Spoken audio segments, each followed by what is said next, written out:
Фейктин тузагына түшүп калбаш үчүн интернеттеги маалыматты текшерүү үчүн эң жөнөкөй кеңештер.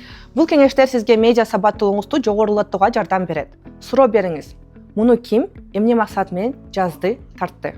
Ал бул маалыматты кайдан алды? Бул айткан сөздөрүнүн далилин тапса болобу? Булактарды салыштырыңыз. Ар кандай көз караштарды көрүш үчүн бир нече ар башка медианы окуңуз. Ошон үчүн маалымат майданыңызда бир нече ММК баракчасына жазылуу өтө маанилүү. Бир эле жаңылык ар башка булактарда фактылары боюнча бири-бирине дал келиши керек.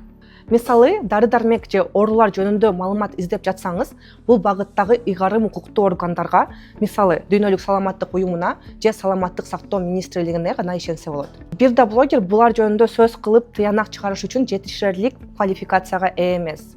Фактыларды текшерүүнү үйрөнүңүз. Түпкү булактарды издөө үчүн Google, Яндекс сыяктуу издөө ресурстарын иштетиңиз.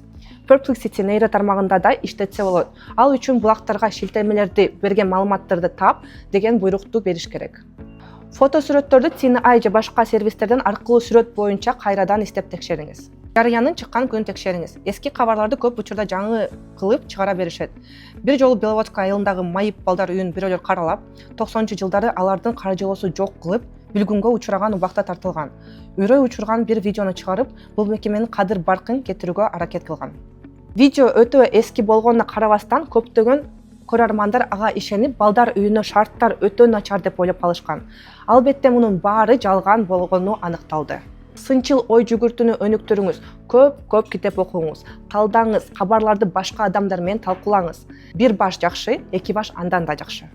Эмоцияларды байкаңыз. Эгер жарыя катуу ачууну же коркууну келтирсе, ал манипуляция болушу мүмкүн.